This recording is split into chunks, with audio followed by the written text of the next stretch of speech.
Before we begin this podcast, I would like to honor Michael Parenti and his passing at the age of 92. Thank you for all of the books that you wrote. I do not think I would be as radical or I would be here without your influence. And in 2019, I sent Michael Parenti an email asking for a quick question about a footnote in Black Shirts and Reds, and he replied to me.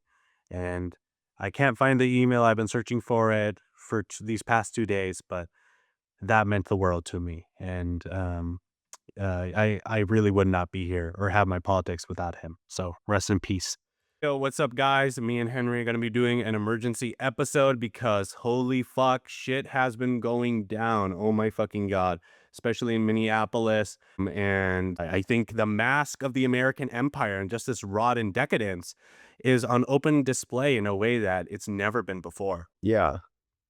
And also, of course, we have the main thing, the biggest news, though, is, of course, the clavicular Andrew Tate, Nick Fuentes meet. No, I'm Yeah, kidding. yeah, But yeah. it's No, no. certainly been a big week. And then we also have this massive ice storm happening as well. What really matters right now is all the Instagram videos I keep on getting of like AI sperm telling me in Hindi like Papa ji ਤੁਸੀਂ ਮੈਂ ਕਿਉਂ ਜਵਾਬ ਦੇ ਵਿੱਚ ਆ, like shit like that, like just saying I could have been a child, that's the real big topic right now, but I know. I mean, crazy times, crazy times.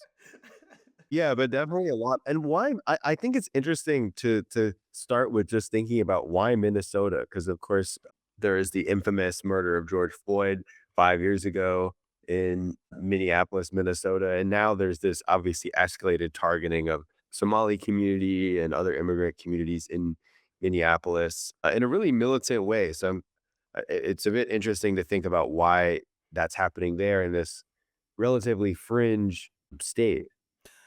Yeah, yeah, and of course, there's also the fact that Minnesota has a very heavy. I think that's the thing. You hit the nail on the head. It has a very heavy Somali diaspora community to the point where even the Minnesota flag has been redesigned to be Somali-like. It's probably the best example of like immigration and whatever like you want to say like solidarity amongst different nationalities and the melting pot of America.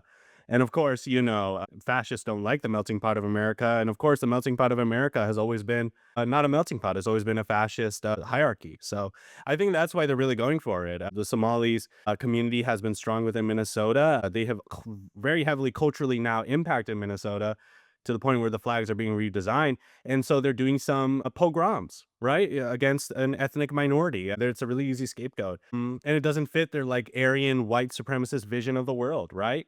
And of course, it's odd because nobody even could point out Somalia on the map. I feel like 3 years ago, 4 years ago, and they still can. I mean, the people who hate Somalis, but it really is odd how the bourgeoisie or the media apparatus, right? Even the liberal media apparatus, like let's be honest, will create this sort of echo chamber where they hype up these stories about certain minorities, right? With Somalis, it's fraud.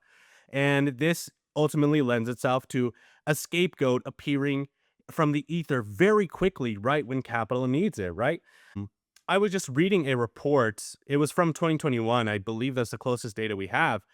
In 2021, America was experiencing its worst profitability crisis in decades. It's even, if you look at the graph, it's lower than it was in the Great Depression, right? So, really, we have been in sort of a silent Great Depression since 2008. But that old Marxist analysis of increasingly over time, as capitalism continues to develop and spends more money on constant capital than variable, there's a profitability crisis. It's really gotten bad in America. And so I think this scapegoat, this Somali scapegoat, appeared at the perfect time. ICE, boosting ICE really helps offset a profitability crisis because remember, all these contracts are going to private corporations. GEO Group, Palantir are making bank from this. And so I don't know. It's just the perfect storm. And really, what we are witnessing in Minnesota with the horrific fucking killings of good white people is that the mask of American idealism slipping off, right? Like America for so long, and idealism has always sort of been like the ruling class's ways of masking their economic intentions, right? And so America for so long has told us we are a democracy, we are all free. this kind of stuff only happens in China, right? Tiananmen Square like stuff. This kind of stuff. And in China, the protesters attack the police first. This kind of stuff only happens in Iran, right? The suppression of protests and peaceful protesters. And it's come down to America. I mean, the mask has slipped off, and all that is revealed is this naked capital. I mean, this God delusion that America has, this sort of religious delusion that America has instilled within its people, with this idea of we are for freedom, we are for democracy, that is our nation, and we're so different from these other nations, has now been killed with these two bullets that rang out in the name of capital. Money, commodity, more money, et cetera, et cetera. And what's even worse about that is that we are now seeing that the white race is no longer safe, right? We are for the first time coming into contention with the fact that all proletarians, all workers essentially are just labor power to the bourgeoisie. All they see us as, and under capitalism, labor power is a commodity, all they see us as is a commodity that makes them surplus value. That's all they give a fuck about. They only care about white people or the white race, and as long as it is temporarily useful for them. And when it's useful for them is when they can egg on the white race to fight other races so that their labor power is too busy fighting each other to fight them, right? The capitalists. And this leads to a lowering in the price of labor power because white supremacists are essentially the best deal that the elites can get, like these very stupid proletarians that fight your other labor power and artificially keep the price of labor power low since they don't fight a class war. And we're seeing that mask slip off. White people do not fundamentally matter. They do not give a fuck. All white people all workers are just labor power to the bourgeoisie. They're just a commodity they buy for 8 or 12 hours that produces them surplus value. Other than that, they don't give a fuck about them. They will kill them in the name of capital, as they killed Renee Good, a mother, and they killed Alex Parati, a fucking veteran, a fucking nurse at a veterans hospital, both a veteran and a nurse at a veterans hospital. And they pinned him to the ground and shot him 11 times. They took away his weapon and killed him. And, I'll let you go off about this whole domestic terrorist thing, but it is insane right now how much even the idealism of white supremacy is being slipped off. The idealism of democracy, the idealism of America caring about human rights, all for that naked mask of capital, that one circuit, that eternal circuit, money, commodity, more money. Yeah, definitely. I think the language that is used to describe these two people by the federal government is also so revealing because so often in fascist regimes, the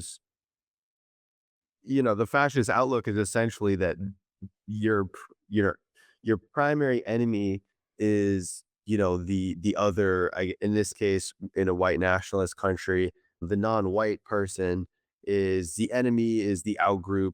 But actually when you listen to a lot of fascists speak and Stephen Miller who is definitely a major force behind these ICE operations when you listen to him talk about the idea of somebody who is in your group, but is working for the enemy. Fascists always describe these people as the most dangerous people because they look like you and that you think that they're, a white nationalists like you, but they're actually working for the, third world hordes or, whatever they like to say. And I think that's what's really interesting about the federal government describing Renee Good and this latest victim as domestic terrorists. If they were not white people, if they were not people associated with the military, you could certainly expect them to say these were trendy Aragua members or these were, terrorists or, drug dealers or something like that. But the language that's used is pretty interesting. And I think that it's demonstrating a more mature fascist outlook where there's actually a distinction between these people who are kind of a fifth column, among the superior white race in the minds of these people. Yesterday, I was reading how big business helped Hitler. I was skimming it. I wasn't actually reading it. I was just skipping a few pages I needed for an essay. And I don't really agree with the author. The author's whole take is that big business, in fact, did not help Hitler. That's his thesis. But he's mentioning Hitler's ideology, right? And Hitler essentially believed that not only is there a social Darwinist fight amongst nations, there's also an internal social Darwinist fight internally amongst races, and the best rise to the top. And the way that that was done was through the private property, through the market. The market will kill off the bad white people, and only the best genetically white people will rise to the top. And of course, Hitler was in many ways, like a really goofy guy. There's this quote by him I find so funny. You know what he said? He said something along the lines of material reality does not affect nations. Economies do not affect the glory of nations. Ideas do, right? Like some like he was a complete idealist, of course. A bit But on the nose. yeah, yeah, no, no, absolutely, absolutely. I'll find the quote if I can, and I'll exclude it in the description. Editing Preet, the quote is, quote, "The creation of a state is made possible not by material attributes, but by ideal virtues." Dude, this is the master race's genius? What the fuck? But what essentially this is to the American, these Aryans in our government, is that these are white people that should be serving the white race, and yet they're helping out the other. They're helping out migrants. They're helping out undocumented migrants, and they're traitors in that sense. And in that sense, you can see already this sort of internal social Darwinism playing within the white race. And this is the goofy shit about white supremacy. No white is safe. There's nothing special about your whiteness that makes these elites or these capitalists care. All you are to them is labor power, right? And a black person's labor power is the same as a white person's labor power, right? There is a difference in the cost of labor power, obviously. Undocumented migrants, black people, minorities have historically had less rights, so their labor power is a lot cheaper. That's on purpose, of course, and that is done by the capitalists on purpose. But at the end of the day, they produce the same amount of fucking value, right? So the mask of whiteness, the mask of white supremacy, which we have never been allowed to talk about in polite company, right? But it has always been in the back of the heads of all American political discussions that, okay, within America, it's okay for black people to be shot. It's okay for minorities to be shot. It's okay for minorities to be thrown into jail. This has always sort of been a part of liberal discourse, but this will never affect white people. This will never happen to white people. This Yeah. is slipping off. White people are now on the Or at chopping least block. or at least, like yeah, or at least if it's not, like, outwardly okay, liberals talk about it as if it's some kind of force of nature or some sort of natural state of things because people are ignorant or, whatever it is. Like, it's something that they're ultimately completely okay with one way or another. Yeah, yeah, it's treated as a crime with no it's treated as a crime with no perpetrator. Yeah, And yeah. and Or a viable solution. yeah, yeah. In that sense, the mask is slipping off, and all we are seeing is naked capital and naked class struggle. And the accelerationism that capitalism has done because of this falling rate of profit. Right now, I'm writing this whole essay where I'm going to argue that the main economic source of fascism is just the falling rate of profit, and that's been ignored by a lot of Marxists. The struggle that we're seeing because of this falling rate of profit since 2021 in America, where they're and how do you offset a falling rate of profit, right? Marx said it very clearly. First of all, you suppress wages, right? You got to suppress wages. Second of all, you can give boost to business, right? You can give boost to business. So, ICE is this great boost to business in terms of, you know, uh, you know, private companies, GEO Group, Palantir, Core Civic, Lassell Group. These all are the private companies that get billions of dollars worth of contracts. And then thirdly, you can start privatizing things to offset a falling rate of profit, right? These are indirect wages to workers, right? And this all temporarily offsets the crisis of profitability. And this is the main source of fascism right now. This police apparatus state, this surveillance state that's being built right now, in addition to the complete gutting of American welfare, are going hand in hand. They're trying to suppress the working class so they can bring back up that rate of profitability. And so what is happening right now is just a desperate attempt by an empire that is no longer as profitable as it used to be, and they are turning on Americans. It is insanity. It is insanity in every single way. And of course, finally, the way you can offset the rate of profit is by investing foreign capital. And that has been happening in the Russo-Ukraine war. That has been happening in the Israel-Gaza genocide, with America selling insane weapons to Israel.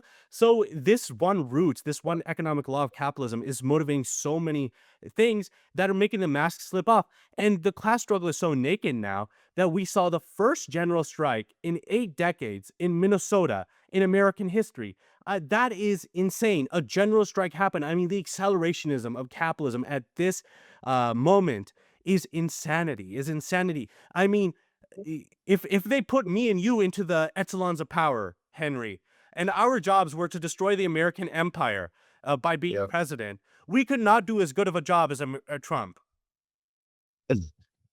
Yeah, I think especially that's clear when you look at the whole Greenland situation because, it's awful for the, 50,000 or so people who do live in Greenland, and it is terrible.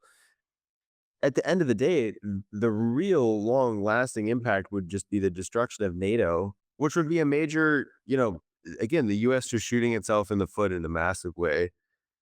But then you could also say, does Trump really have a choice if his goal is to increase, the rate of profit and, reshape the global order in a way that allows the US to extract more from other countries. And then, maybe this is the only way, even though it's doomed, the US has to do this because it's the best strategic decision on the part of capitalists. I don't know. Yeah, exactly, right? Like America's ripping up every single historic trade agreement that's benefited America in an attempt to increase its rate of profitability, which is really failing. I also find it so funny. This is the classic Trump way of negotiating, though, right? It's to bring everything to its absolute extreme, and then negotiate from there, right? It's sort of like being like the car salesman at the car dealership, and talking to him, and then walking out, right, of the deal, and then like waiting for him to come rushing to you to like, beg. And a lot of it is just shooting America in the foot, right? Like Trump's threats are just like, we're going to tax our population 300% if you trade with China. That's what we're telling Canada right now. It's 100%. We're going to tax Americans 100% if you trade with China. We're going to tax Americans 10% or 20% if you don't give us Greenland. It's shooting America in the foot. It's strengthening China. It's complete stupidity. But that's Trump's plan, right? It's to bring things to their absolute extreme and then have them beg. Also, you can sort of see the hypocrisy of European powers, which consistently sold weapon after weapon after weapon to Israel, which consistently helped America in all of its imperial plunder, where America overtook the European states and their empires and their colonial empires and did the heavy lifting for them after World War II. And you can see it blowing up in their face. This is the inevitability of capitalism. This is the inevitability of the falling rate of profit. Eventually, the rate of profit in your colonies starts subsisting, starts going down. So you need to crack open even more markets. And Europe was eventually going to be on that chopping block. Eventually, this is what the Nazis did. This is what the Nazis did. They colonized the colonizers. Germany colonized the colonizers because again, the rate of profitability was so low during the Great Depression that they said, fuck it. The colonies are not giving us enough profitability anymore. We need to start colonizing France. We need to start colonizing Russia and Britain. That. I mean, the Soviet Union wasn't, but that's the thing. That's the thing that they're seeking, right? And so the fangs have turned, right? The colonial boomerang has come back, and to see these European powers in the same Davos conference support the new Gaza plan, which is essentially to turn Gaza into a tourist trap for Israelis and Americans, right? Sweep away the bodies that they killed and put up Hooters and Motel 8s and Top Golfs so that Americans and Israelis can relax on the beach on the ghosts of, hundreds of thousands of Gazans. And to see them at the same time say, this imperial aggression against Greenland is horrible. This imperial aggression against Denmark is horrible. It's a complete hypocrisy on their part. Yeah, although I think again it gets back to Americans are just so profoundly selfish and yeah, really just only worry about themselves to where that actually does become a pretty believable reaction. Ye Yeah. And also, I mean, I guess just people in Europe in general, but yeah, I mean, people are just so self-centered. They don't think about anything outside themselves is just like a waste of time to them. The only thing that matters is how to advance yourself, how to get more money for yourself, and everything else in the world is just like a complicated mess that you are either unwilling or unable to contend with. And I think that's how most people think, and it's how you see this kind of evil manifest. Also, like Canadians and Europeans, the way they've excused their racism has always just been like, it's just been like, well, at least we're not America. Like at least we're not as bad as America. So, I mean, there has always been sort of the self-centered mythos around these societies where, we're not colonial. right? And especially since, the transfer of labor value from like the global south to the global north. It's been so hidden, right? Since World War II, Europeans have consistently been able to claim, oh, we're not imperialist, right? We're not imperialist, even though our companies, exploit Africa because we don't have any armies there, right?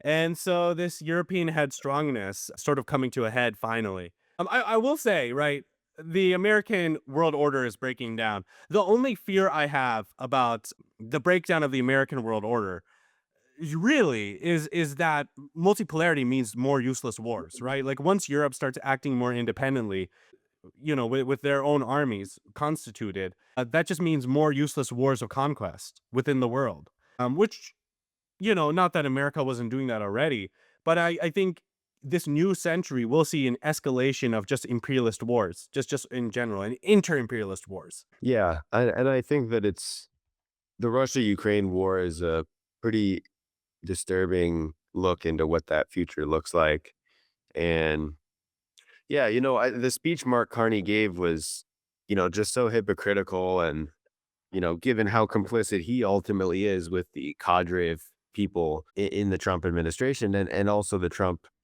family themselves.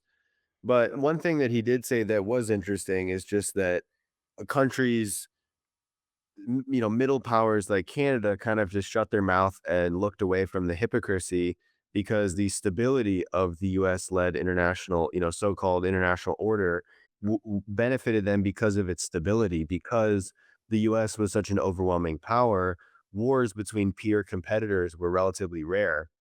And you can really see the Russia-Ukraine war as the real end of that, I mean, there were wars like the Iran-Iraq war and then, of course, the America's genocidal wars of imperialism, but all of those were between smaller countries or between one country, the United States, that was vastly outgunning a smaller adversary. And so now what you're looking at is a world where things like the Russia-Ukraine war can just happen, and it's very clear that there's no way the Western Bloc can really do anything to damage Russia's economy. They're not even spending that much on the war compared to the size of their economy. Their economy's still growing. Russia is looking pretty good, and so there's no real incentive to abide by any of these so-called norms anymore. And yeah, it's certainly a concerning sign of what's to come, but also good in other ways because it means the end of this unipolar world where the American empire kind of just runs everything. For sure, for sure. I mean, to some extent, right? The correct Marxist line has always been revolutionary defeatism and multipolarity, especially like inter-imperialist. Okay, but it's always been revolutionary defeatism. But I mean, as bad as things are in so many ways, as hopeless as the world does seem, it also is hopeful in so many ways, right? Like this is the breakdown of an eternal order that seemed infinite to many of us, right? Like even to me to some extent. Like I always thought to some extent America will always be this top dog. America will always be the strong nation. And to see the cracks within the American empire, while it's certainly not pretty the way that they're manifesting themselves, right? This ridiculous, disgusting shooting of Renee Good, this ridiculous, disgusting shooting of Alex Parati, where the state is now justifying it somehow, him as a domestic terrorist when they held him down, took away his gun. Yesterday, the attorney general, what he was saying was that it was because he was recording. He wasn't a peaceful protester because he was recording ICE with his phone. As disgusting as this is, I am also filled with hope because the cracks are showing, right? The revolutionary cracks are showing. For the first time, we had a general strike in 8 decades within America. This is class warfare manifest in a way that's never been seen before. Yeah, definitely. I think yeah, it's definitely good and bad in all kinds of different ways. And one thing that is, I guess, gets under my skin a little bit is just to see how sympathetic Americans really are to Renee Good and Alex Parati when it especially after Gaza and just the unlimited genocide on the global South that the US is constantly doing, and, and also just the camps that they've been building as well and putting people in, and, it really just goes to show Americans absolutely do not care about non-white people experiencing violence or being murdered by the state. And now there's this sudden outpouring, and even Republicans who are breaking ranks. The NRA came out and said, this wasn't okay. He was illegally carrying, and so on and so forth. I think that we should also just remember that the fact that there's such an outpouring of grief for two people who are white when, hundreds of thousands of dead bodies in the global South is, just hardly something that people even think about in America, should also be pretty sobering. Not only that, but of course, the deaths that have happened within ICE detention facilities of undocumented people, the Yeah. undocumented and colored people who are citizens, even that have died right in front of us. The woman who was raped by an ICE officer. And yet, we've seen no public outcry at this level, as we saw for Renee Goder, Alex Brady. I will say, I think a big part of it, though, is not that they're white, though that certainly I'm sure is a part of it, but also that it was caught on camera, right? And it was a very Yeah. direct action caught on camera. Well, a lot of these deaths have been hidden. And I think visual storytelling is such a big part of the spontaneous bursts, right? Civil rights in America wouldn't have happened without the TV. If you've ever studied the '60s, the civil rights movement, the TV was paramount to the victory of the civil rights marchers. Just getting in front of cameras, black men and women peacefully protesting, being hounded by Southern dogs, like right across the world, police batons. So I think the visual storytelling is a big part of it and why this is such a watershed moment. But also, there is such a hypocrisy in that many of the liberals who suddenly do care couldn't give a fuck about the people in Gaza. Couldn't give a fuck about the dead babies on their screens. Couldn't give less of a fuck, right? So there certainly is, yeah, very, and also the undocumented people who were gotten right in front of us, who were shot. Silverio Vargas, editing Preet, Silverio Villegas Gonzalez, rest in peace. I'm fucking up his name. But wasn't one of the first people, an undocumented migrant, shot, and yet it didn't matter. We've also seen citizens who were of Hispanic descent shot by ICE, and it didn't matter. So there is a hypocrisy being revealed here, certainly to some extent, in the fact that now they care. Yeah. And also when you look at Democratic politicians, generally on the Democratic side, the view is, well, ICE isn't being trained well enough, and they just there's just problems with recruiting and who's in the organization. And when you try to get these politicians to say something like they'll get rid of ICE, or at least, or even scale back ICE operations or anything like that, they're always incredibly evasive. And I think that goes to show that this is not just some Republican Party problem. This is an across the board decision, like you said, to combat the falling rate of profit in the United States. And the Democrats and Republicans are completely united in that and don't even really have any fundamental disagreements. And people should definitely remember that when the Democratic Party tries to wash its hands of this. I mean, this reminds me of a quote by Amadeo Berdiga, which definitely not friend of the pod. But he had this quote. He said, like, the worst product of fascism is anti fascism.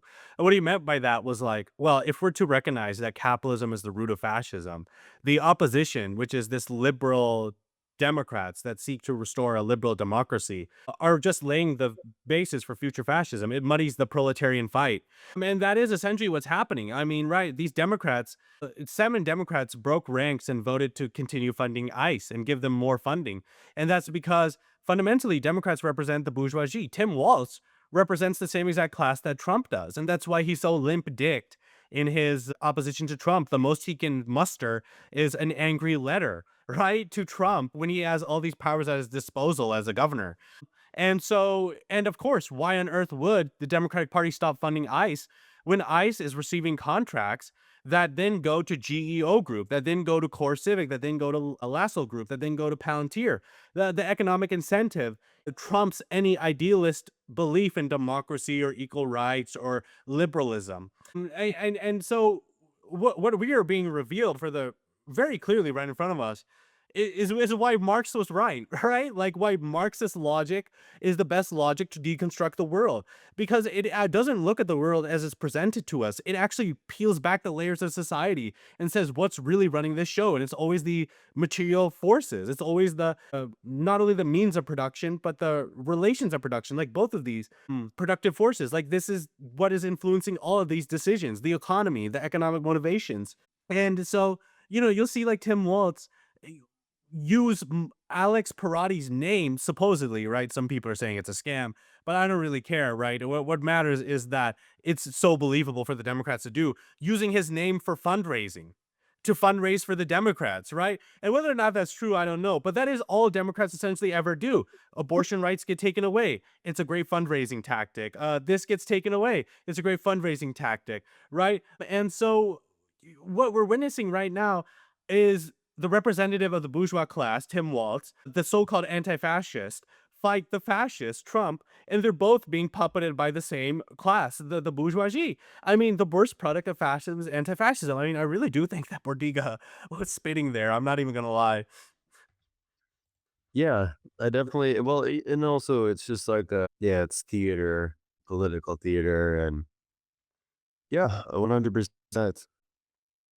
And yeah, we'll see what happens. I find it hard to imagine that I mean, I find it hard to imagine that this wasn't foreseeable, like, wasn't the foreseeable result of just sending in a bunch of basically Nazi Proud Boy type people and just telling them that they need to arrest anyone they want. And, I and again, these types of people in ICE are the kinds of people that do like the taxi driver or you talking to me, mirror speech. They want people to fuck with them because they want to kill people. They signed up to be part of what they thought was a violent organization, and they love the idea of being attacked so they can kill people and get away with it. They like it. So it's certainly not so I'd be shocked if the federal government didn't understand that this sort of thing was gonna happen, and they're probably just going to use it as a mechanism to increase ICE presence and just increase this sort of thing as much as they possibly can by claiming, even if they have to, and the Democrats will do it too. They'll just claim like, well, the killing was really bad, but now there's all these riots against them, and so we have to do, you know what I mean? So I'm definitely not holding my breath for a, a quick change, but it's definitely we're definitely getting somewhere, I guess. We just have to wait till the midterms, guys. Once we get to the midterms, we're saved, Yeah. Like, yeah, the midterms will save us, if we just vote in the Democrats. They'll save us, Oh my god, it just drives me crazy, I mean, I don't know. It's the entire worldview is crazy that they have, that liberals have, or as if like, voting in Kamala could have saved us, and it's taking society as it's presented to you, ignoring the flying rate of profit. Um, and of course, like this anti-fascism fight, it's completely puppeted. Nothing's fundamentally happening. Like, what is the strongest opposition that Chuck Schumer has put up? Genuinely, genuinely, like just some angry tweets, angry speeches, right? And liberal opposition to fascism historically has been way stronger than this, right? Like some liberal politicians died fighting fascists, right? Like even if they themselves were puppets to some extent of the same class, at least they put up a little bit of a fight. Like these guys aren't doing anything. It's deplorable to watch this so-called opposition. And really we can see this in sort of how American society is sort of building itself up for a break, right? We're building up for some sort of rupture. I don't know what will be at the end of this rupture. The contradictions are mounting. The Democrats are in fact ineffective, essentially in every single way in their opposition to Trump. So, what will be the result of this rupture, wherein people are continually reminded that peaceful protest does not work? And every single violent protest within history, I mean, not violent protest, violent revolution. Every single violent event within history has only been done after all peaceful means were exhausted, like every single last one of them, right? Every single means of reform was exhausted, every single last one of them, right? The Russian Revolution, consistently, the masses themselves were trying to reform through the Duma, right? The Russian state. The Cuban Revolution, Castro was a lawyer, and consistently the Cuban people were trying to reform the Batista regime. And until every single last means of peaceful reform was exhausted, was shown to the proletariat to not be fundamentally tangible, as is being shown right now in the Democrats' complete limp dicked opposition to everything that's happening. It makes me wonder, right? What's going to happen next? And will it be a violent outburst? I don't know. I really can't say. Yeah.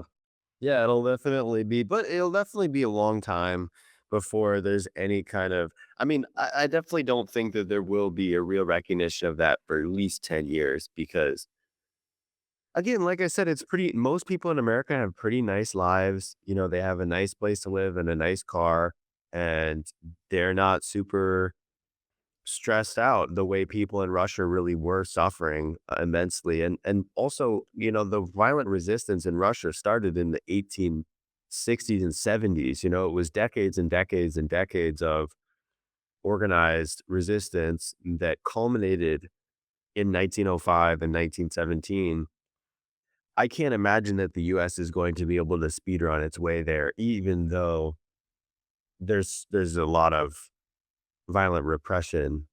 I think it's still going to take a lot to get people to recognize what has to happen. I mean, if you're left, you know, if you're a Marxist and you think that that's, you know, a little bit, you know, if you think that's defeatist or that people are actually suffering that much and are that upset because the job market is bad or whatever, just go out to a coffee shop and talk to random people. The average person is like, you know, doing sports betting or they want to talk about like the last sport. The average person doesn't really give a fuck about a lot of this stuff. They're caught up they're, you know, they're talking about heated rivalry or, you know, like they're not like most people are not going to get mad and even peacefully protest about this. And it's going to take more than just this and more time than just this for anything really substantial to develop, I think. And you can't be defeatist, but you also can't be quixotic and idealistic about about what this is really going to take. Yeah, of course. I mean, fundamentally, right? The superstructure will never move until the base moves, and capitalism will naturally devolve itself to a point where people are forced to move, right? Where the luxuries afforded to people in America are completely gone, right? And I do believe that we are slowly but surely getting there, right? The middle class is disappearing again and again, year after year, and these violent outbursts that we are seeing are from the base moving, certainly are not violent, but these outbursts that we're seeing right now in Minnesota are from the base moving, certainly. The people's conditions, material conditions getting worse. I agree with you. We are nowhere near at a point of American scarcity wherein people are will move towards revolution, right? Spontaneously whatsoever. But I do think to push back on you a little that it is happening slowly but surely. That the American middle class is dying slowly but surely. It's being gutted slowly but surely. What I really think keeps it from happening totally or wholly or so fast is there's this economist, Vladimiro Giachi, who wrote in the Journal of International Journal of Political Economy. He's a Marxist, and what he was essentially arguing was that credit saved American capitalism, right? Because by allowing Americans to no longer have their living standards tied to their income by being allowed to put everything on credit in the 80s. This really saved the American falling rate of profit, right? Because suddenly, even if I can't afford my house, I can mortgage it and I can pay it off monthly. Or even if I can't afford this car, I can mortgage it or I can get a credit card and I can afford things and I can set off a little bit the payments again and again through this sort of fictitious capital credit. And that's really what saved America from revolution in a sense almost because the 80s there was a really bad crisis of profitability and American living standards would have tanked if America had not been able to save itself through credit cards, through this new credit financial capital that it created. Yeah, that definitely is a really key point, and I think that's part of why you see all these countries trying to make some sort of deal with China, because there's such a high savings rate in China, they know they could probably sell a ton of products there, whereas the American consumer has been almost completely maxed out. Yeah, and credit card debt is really common. Like, you're absolutely right. I mean, Americans definitely borrow a lot and don't have a super high savings rate, and that's not, just because of their choices and stuff, but, it is creating a lot of problems for American businesses because they're everyone already has all the subscriptions, they're trying to figure out any way they can eke out, like, a little bit more money from people, but it's just not really happening, so, yeah, I mean, there's definitely desperation all around, for sure. Yeah, yeah. Shout out to Vladimiro Gaichi. I pirated his work. I'm not even gonna lie. So he didn't get any money from me, but it was good. It was good. Yeah, yeah, yeah. No, I mean, and then of course, the other thing that saved the falling rate of profit was financialization. He also pointed that out. So no longer were economies tied to GDP, right? We are currently sitting at like 300 times growth from GDP because of this financial capital, which is entirely speculative. It's entirely fictitious capital, and it allows countries to save themselves from that falling rate of profit, which we experienced very heavily in 2008, right? That big speculative bubble that was built from all this financial capital that was no longer tied to like actual value, actual GDP, and it just crashed hard. And again, we're seeing that to some extent with AI, which isn't turning profits. There's so many ways in which countries can save themselves in that sense from that falling rate of profit. And to artificially increase the lifestyles of American citizens, so that they don't actually feel the effects of capitalism. However, the question is, how long can you keep that up, right? How long? Because as Vladimir Gaichi, he consistently argues within his excellent article, marks the falling rate of profit financialization in the current crisis. As he consistently argues in it, you cannot do this forever. It's going to catch up to you eventually. You cannot offset it forever.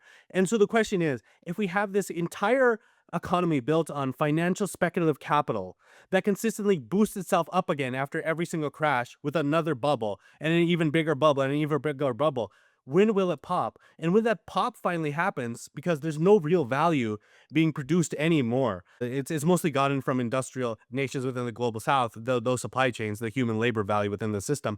When that really happens, we're going to enter in like a financial crisis, the likes of which has never been seen before. Or perhaps they'll figure out some way to save themselves in the quickly, but I don't think it's a permanent solution. I really don't. I really don't. I mean, it's just putting it away for like the next generation. And the Trump phenomenon is just a result of all of this. It really is. It really is in every single essence. Yeah, it'll definitely be interesting to see. And also, it is generally definitely a strategic retreat on the part of the US from the global stage. Seems like the Trump administration has basically given up on controlling the Western Pacific and is now just aggressively focused on economic nationalism. But again, it's just, it's kind of a self-imposed death by a thousand cuts because I guess they think they can bring rare earth processing back to the United States. They're gonna bring chip manufacturing back to the United States. I believe that the resources certainly exist to do that in, in one or two of these areas, but all of the areas that they're focusing on, shipbuilding, semiconductors, so on and so forth. All of those areas they're focusing on can't be done at once. So, the US is sort of constantly putting out fires while trying to annex territory from ostensibly allied countries. And I don't see it, and I don't see it going very smoothly, especially given just how global the world economy was before the Trump era. Yeah, and there's also just the fact that, you know, if they can't plan the economy. They fundamentally cannot seize the economy to plan it, and that's the only way to bring this back. But, the ruling class is in such, They are trying though. Mm. I mean, they are trying to. I mean, the US government did take a 10% stake in Intel, and I think the US government really is trying to be this very dirgest, like, involved, planned economy kind of thing under Trump, but they just can't do it effectively. They don't have the precedent, they don't have the infrastructure of they don't have these relationships and kind of yeah, the ability to force companies to do what they want and Nor so does on, he but have I the do think they're consent of trying to. nor does he have the consent of the capitalists. Right. Yeah, I mean, but I mean, especially in semiconductors, I think they really are trying to, and they are willing to publicly own the companies if they have to. But again, but then you're into a situation where there's a million, you have to get the whole entire supply chain, and you'll just be dealing with problems for 10 years, wasting money while you just move down the supply chain. You need all of these inputs, all of these raw materials, and then you're going to try to get access to that, and they'll just become a massive money drain before it ever pays off, even if you take control of companies directly. yeah, and there's just no ability to long-term plan this out, right? Like, maybe he's doing, like, a little bit of short-term economic planning, but, like, even then, 10% is not that much, of a national Yeah, and foundation. yeah. And Yeah, and you have to have focus. You have to focus on one area and have specific defined goals, and he's worried about a different thing every week. yeah, yeah, I mean, the way that Taiwan became the semiconductor, center of the world, manufacturing, is that the government saw a niche in their market, in the global market, and they said, "Fuck it, we'll invest like billions of dollars and subsidize Taiwan Semiconductor, TCM, TSM, that company." It was Yeah. a deliberate planning. It was a deliberate planning over decades. Over decades, America's not gonna America's not gonna do that, dog. Like, I mean, not only is there not like consent from the ruling classes, but also, I mean, the closest we ever got to a planned economy was, the Keynesianism of FDR, and that was dismantled almost immediately. Like, at most, it lasted a decade.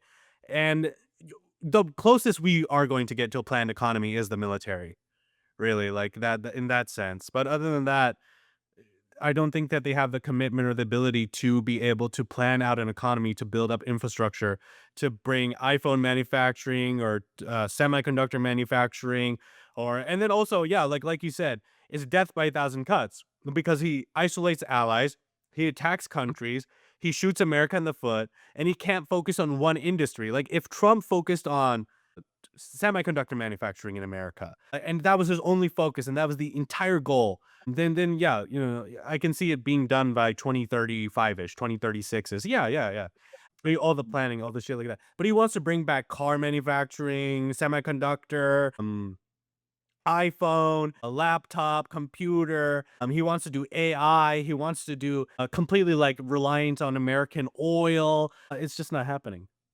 I don't know what he's thinking. Like, genuinely, it's the worst. It's the worst. Dude, if me and you were in office right now, I was president, you were vice president, we could not, and our goal was to destroy America. We cannot be doing as bad as he did, like as he's doing right now.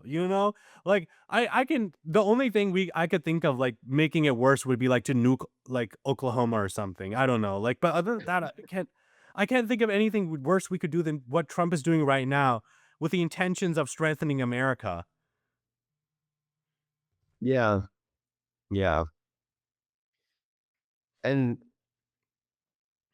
yeah, and then just massive amounts of resources going towards mass deportation, these just grotesque and sadistic mass deportations, which again is just aside from the horrific nature of it, it's also just a huge waste of resources. It's not for nothing. There's just it's no and again, I guess it's just because the number one, there's, no real consensus in America amongst the major capitalist factions on what they should do about the falling rate of profit. The tech billionaires just want to go to war. They just want to go to war against China, basically. And the financial people want to go back to the way it was before 2008 magically and just keep everything stable and nice. And, then so Trump is somebody who comes from the New York kind of sort of financial world. And his major campaign donors are all from the tech world. And he's just trying to balance these factions and look like he's doing something to make everyone happy. But he's going to end up disappointing both because the US certainly won't be in a position to fight a war against China. And he's also creating so much instability. So, and polarizing the country against him because, you can't kill white people in Minnesota without all the white people getting mad at you. So, yeah, I think it's going to be interesting for sure. And I think Georgia Maloney or even Modi are cases that show reactionaries and fascists can be better, can be a lot shrewder and more intelligent with how they do things. Like Giorgia Meloni and Modi are both basically, in terms of their economic decision making and initiatives, are ultimately perceived as being much more moderate than Trump and have kept stability a lot more in their respective countries than Trump. So a lot of it could also just be Trump's personality and his willingness to focus on different things and all of these different advisors and capitalists around him pulling him in different directions depending on what week it is and all trying to flatter him. Yeah. I mean, one thing that I've sort of been arguing with my friends, and um, I know I've been like spinning like a Marxist analysis this whole time, but one thing I've been sort of arguing with my friends is that like, uh, Marxism cannot wholly explain the American brain, right? Like, we cannot completely rely on a materialist analysis to explain the actions of the American empire because there's just something in the water here. There's just something about the American mentality and American idealism that is just so unique in a way that I don't think any other society really would act the way that our leaders act or act the way that our citizens act. Like for example, like French people have about very similar living standards to Americans. In fact, I would say to some extent materially higher. And yet they're able to consistently flip over cars over the smallest attack on their rights, and Americans are unable to do that. And so there is just an ideological component to America that I think escapes that escapes logical explanations, really. And we're definitely a special nation. I will say that, we're definitely a special nation full of very unique people and a special ideology. And Trump is the ultimate representation of our specialness. I will say, like we're definitely unique. Yeah. And yeah, I think it's, yeah, total consumerism, no real heritage in general, you know, just like identity completely informed by consumerism, what music you listen to and what movies you like and that sort of thing. And yeah, it's certainly produces bizarre human behavior. Yeah. I mean that is a big part of it. Like Henry, like what do you identify as, right? Like your ancestry is what? Like Swedish and British, right? Yeah, whatever. I don't even know, something like that. Something like that, and like 1% Jewish or something. I saw your ancestry results. Yeah. But I'm surprised it's not Italian. You look very Mediterranean, I will say. But like that's the thing, like so many white people when they became white within America, they gave up their heritage. And the only identity that they could replace that with was, yeah, like you said, like consumerism. It was Walmart. They have no history. To And prove just 'em like advertising that's constantly intended to make people feel insecure about themselves, so they'll buy, shit, whatever, dick pills or fucking Botox or whatever it is. Yeah, and an Italian fascist can say, "I represent like 1,000 years of history," or some shit, or even more than that. French fascists can say, "I represent yada yada, hundreds of years of history, thousands of years." What can an American fascist say? They're a European mutt. They're not a purebred, right? They have no history. The only history that they have is And within their minds, perhaps it's this 200-year history of America, but their ancestors came here way after. Most of their ancestors came here way after America was founded. And so they've essentially given up their history for just Walmart and KFC and Chevron and just this rot. And that really does inform a lot of the moves of these American fascists. It really does. Like the White House is a representation of of an identity with no history, and so they have to invent shit, right? They have to invent this identity, and they have to invent a persecution fetish, right? And when French people are doing their persecution fetish, right, of the Great Replacement, their argument has the slightest bit of logical thorough line, right? Like we're a thousands of year old civilization. That makes sense, whatever. To a logical level. Of course, Great Replacement is not real. We do not advocate for Great Replace. Well, actually, I do. I'm pro Great Replacement. I'm very pro Great Uh-huh. Replacement. I My goal in life is to have children with my Latina Arab significant other and produce like many Indian Arab Latina babies. That I think that would be, yeah, that would be. But you know, America in America, what are these fascists saying? Right? Like, what is their history? What are they protecting from this so-called Great Replacement? It's nothing. They have nothing. It's completely ideologic. Not only is it materially empty, not only is it a materially empty movement, it is ideologically empty. Wholly so. I don't know. That's just it. I will say George Washington is a very boring founding father. Like he's a blank slate of a human being, right? Yeah, yeah, he totally like, he's remembered a lot more by how he looks than by his words, I would say. No, he was completely unimpressive. He was not ideological whatsoever. He was barely ideological. He was middle of the road. He didn't want to be president. That's what makes him famous. You can project your ideology onto him. I feel like he doesn't deserve this cult of personality he has. None whatsoever. I don't think so. But that's actually why they picked him. I feel like he's like oatmeal. He's like the Quaker Yeah, Oats guy. like You know, straight, yeah, like the Quaker Oats yeah. guy of politics. Except the Quaker Oats guy was he was actually kind of a little bit radical, I feel like. He was a little bit progressive, you know, because that's how the Quakers were. The Quakers were a bit of a progressive religion. So, I don't know, he's more boring than the Quaker Oats guy, which is crazy. But yeah, no, I mean and then also, dude, isn't it crazy that we're in, like, a 4chan TikTok edits occupied government, you know?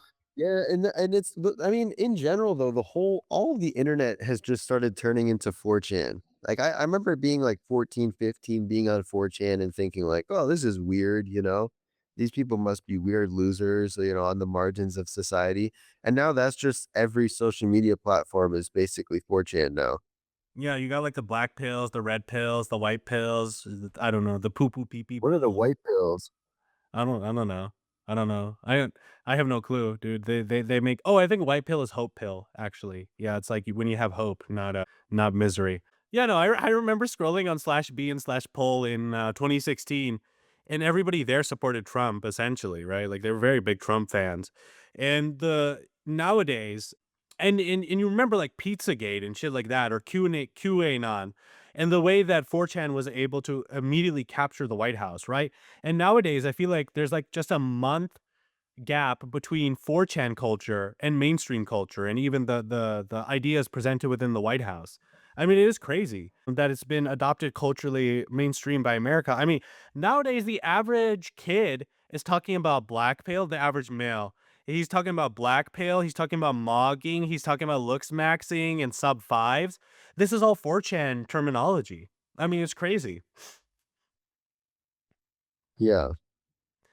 And then Yeah. also, you go into the White House Twitter and they're posting TikTok edits, like black pill edits of the founding fathers. Like they're doing Agartha shit.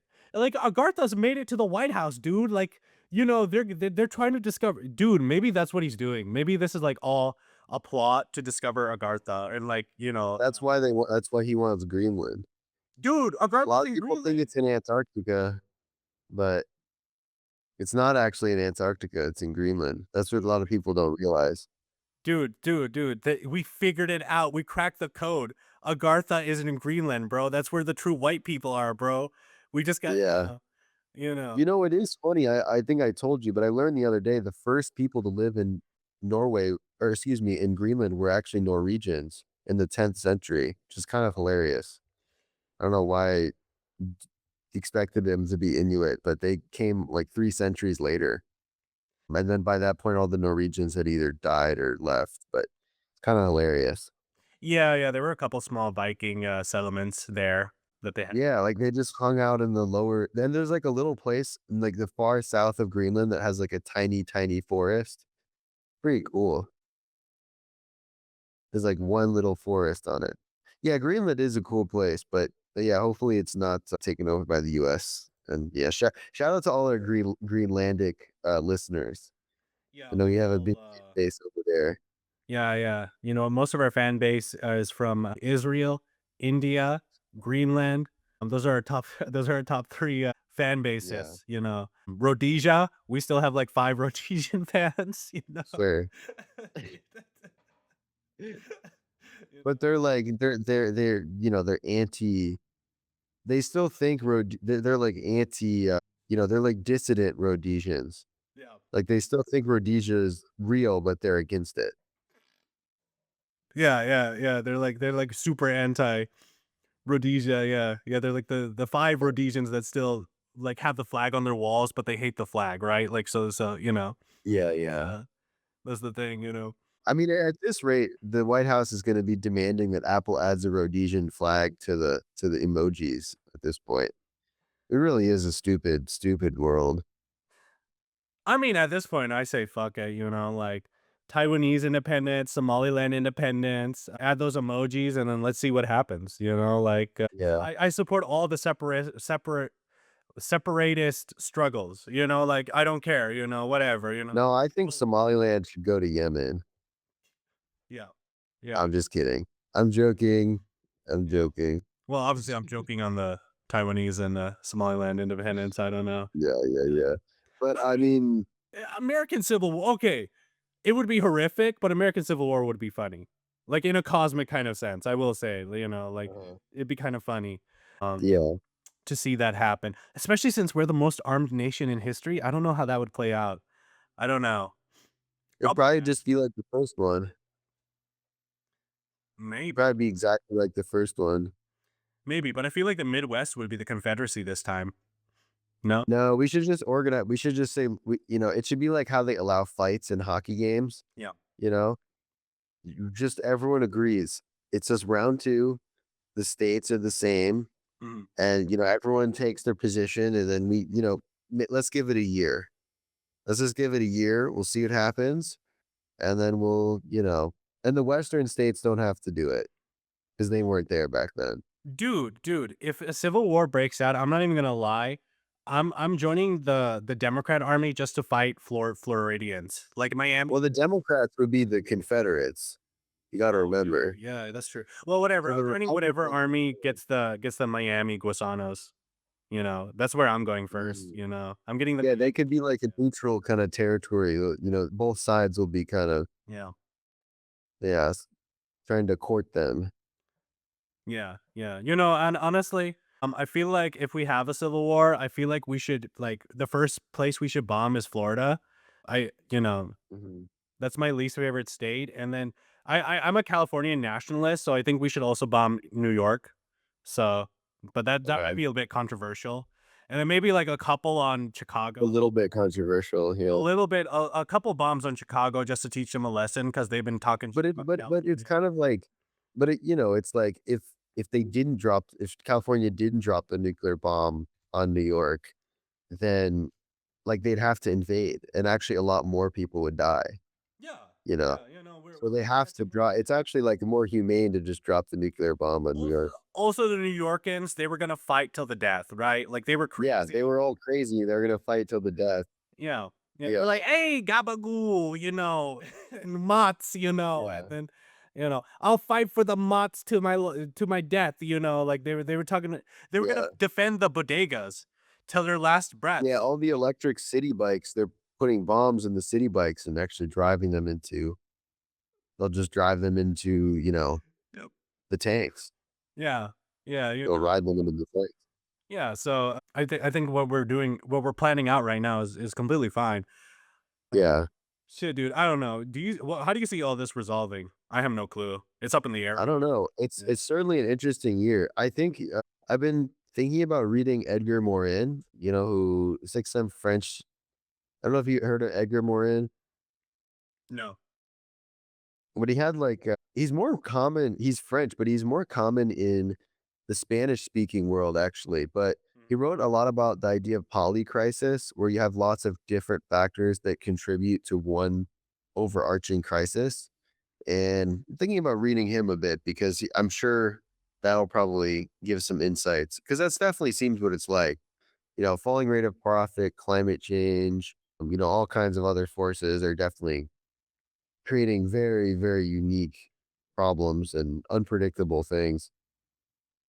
I will say, once climate change starts affecting global supply chains, and we start seeing shortages like we did in COVID, I think that's effectively the end of the capitalist world order. Like, I don't see how capitalism survives that, right? Like, once climate change gets to the point where supply chains are disrupted, capitalism enters in crisis capitalism, which is like where like bags of flour, like in Gaza, right? Gaza is crisis capitalism. It is a preview of what's going to happen with climate change. Bags of flour are going to be $800. Water bottles are going to clean drinking water is going to be hundreds of dollars.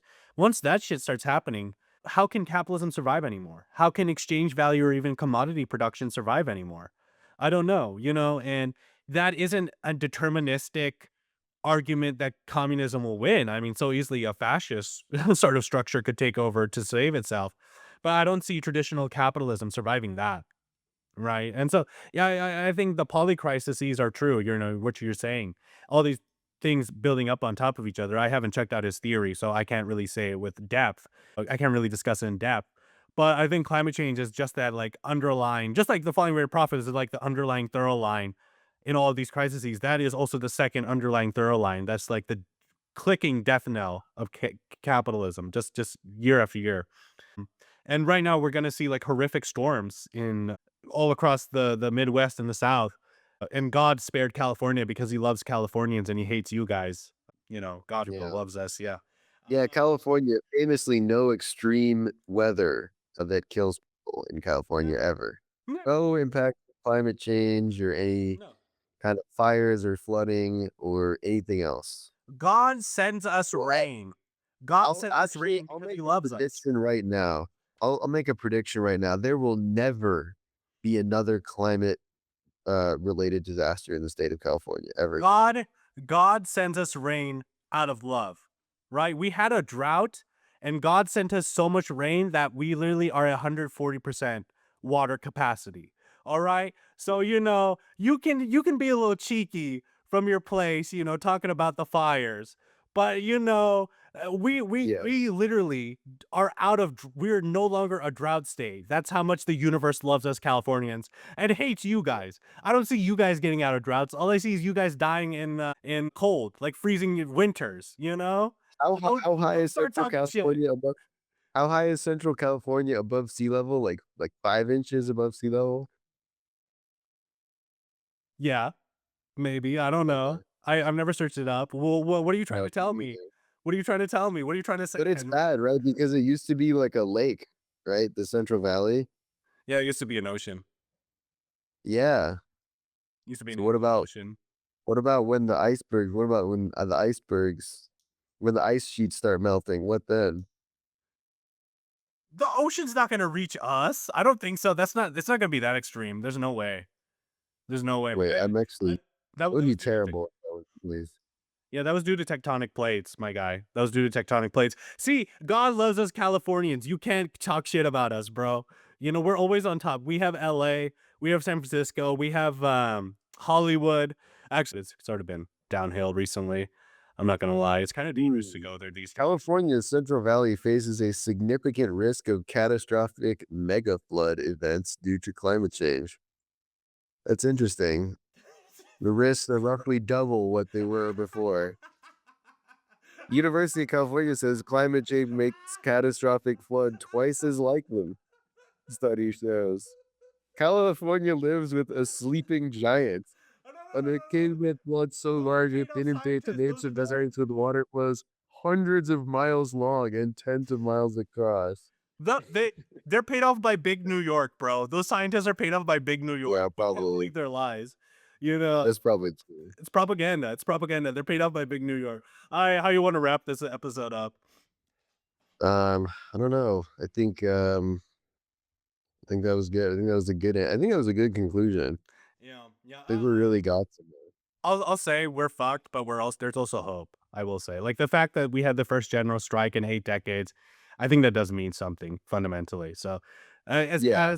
as bad as things get, there's some light in these cracks. Then Yeah, and if you feel overwhelmed, like everything is terrible and awful because it is, just know you're not alone. And a lot of people feel overwhelmed and just got to take care of yourself and do what you can and focus on what you can control to help improve the world.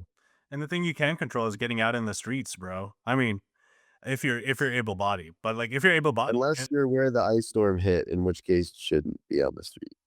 probably not. No, holy shit. But Dude, other the than that, trees are gonna start exploding in the Northeast, aren't they? yeah, it's pretty fun. That's crazy, dude. They are. It is great. Yeah, but like, I mean, as an organizer, I think you got to focus on, or even a leftist or whatever, like you got to focus on the things that are in your control. And that's just organizing directly within your community. Like even the small shit.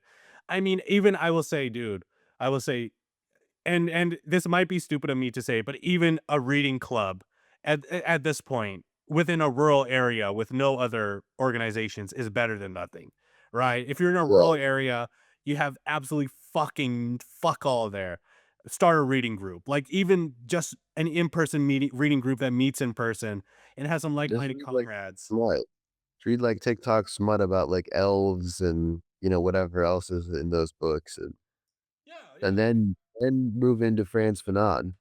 Friends, no, no, no, stick to the L's, stick to the L's. Harry Potter. Harry Potter is, the, dude, watch the Ants movie, the Disney Ants movie, and then there's that line in the Yeah, end, "If all the ants stand up, we'll defeat you, you keep us from standing up." That's theory right there, you yeah, know?